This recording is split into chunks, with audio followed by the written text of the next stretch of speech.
her wings above the blue Atlantic, with the modern navigator reversing that first westward route of the gallant caravels of Columbus, Cabral, and Vasco da Gama. For today's landfall is Portugal itself, where the storied river Tagus still carries its ancient traffic down to the sea, where the fabulous Tower of Belém still stands sentinel on the bright river shore. Long ago, from the site of this historic landmark, Vasco da Gama sailed on his epical voyage to India. The harbor of Lisbon could tell 1,000 stories, tales of glittering Roman galleys, of the intrepid navigators of Prince Henry's day, of that golden age when Portugal ruled over half of the known world. Those glories are gone now, but Lisbon's beautiful Avenida da Liberdade symbolizes the eternal city of the Tagus. Combining the atmosphere of yesterday with the spirit of tomorrow, Lisbon today is a metropolis of some 800,000.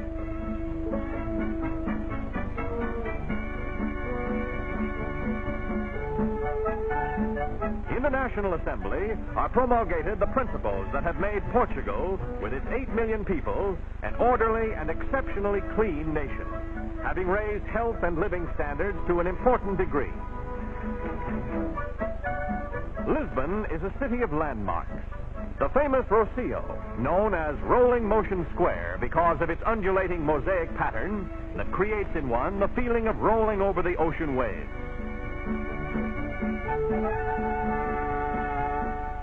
This towering outdoor municipal elevator is another highly unusual spectacle, but one which the Lisbonese literally take in their stride. Designed by Gustave Eiffel of Paris Tower fame, it has long conveyed the busy citizen from one level of his hilly city to another. Cable cars also are a necessary part of the civic scene in a city where hill climbing adds to the ups and downs of everyday life. Modernization sets the theme here with this new building project typifying the progressive planning embodied in Portugal's thriving capital.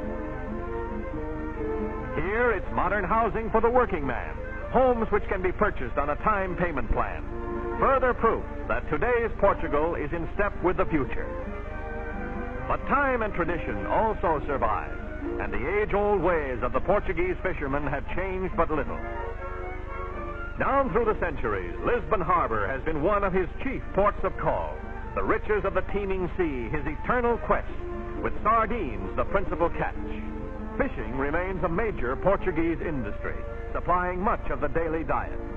And as always, the traditional barinas, or fishwives, still hawk their wares through Lisbon's thronging streets. On now to Nazaré, ancient fishing village on Portugal's central coast. For centuries, the people of Nazaré have lived by the singing sea, reaping of its bounty. Village children display the bright and lively plaids that make their costumes as colorful as their traditional customs. Home is the sailor, and these happy youngsters take advantage of the circumstance by getting into the swing of things.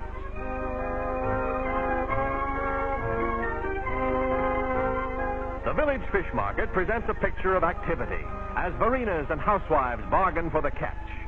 To the highest bidder goes the prize, but not without plenty of sales talk. Fish is the mainstay of the Portuguese diet. Meat is not only scarce, but strictly reserved for special occasions. The size of fishing operations at Nazaré may be judged by the immensity of this huge net, which requires the combined efforts of men and oxen to prepare it for another day's hunting in the Atlantic. Putting the nets aboard is another laborious procedure, but these hardy fishermen faithfully follow the ways of the past. Now it's down to the sea in ships.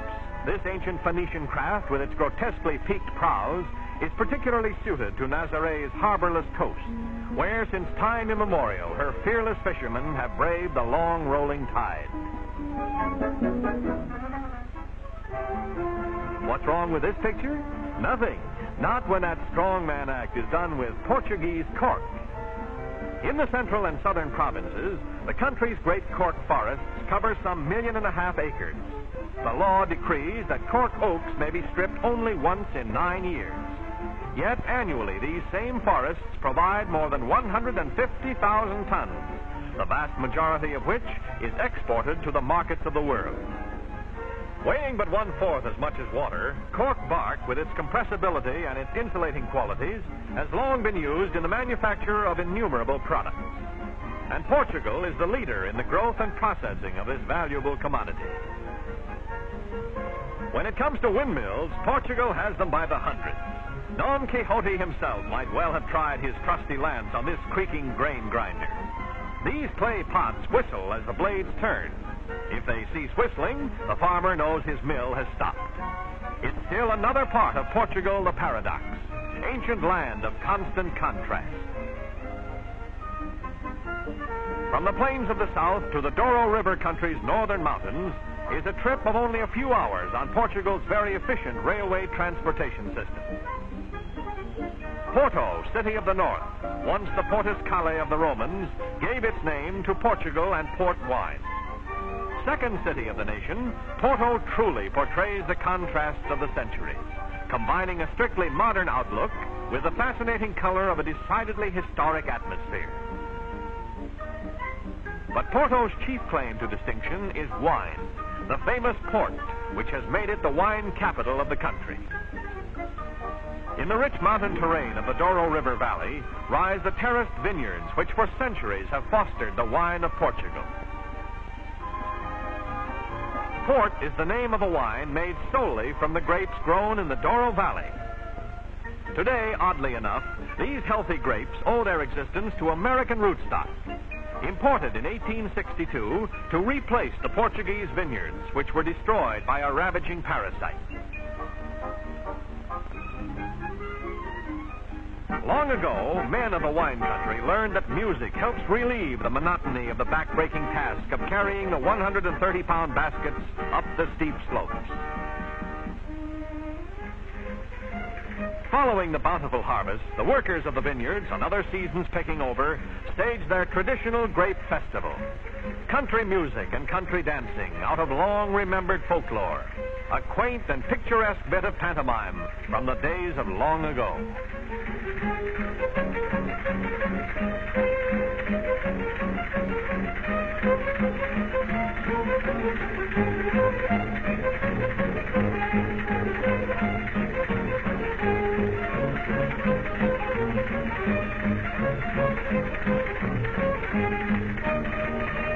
Such is Portugal, historic homeland of the world's great discoverers, proud in her history, proud in her people, taking her place today in that family of free nations upon which so much depends in this world of ours.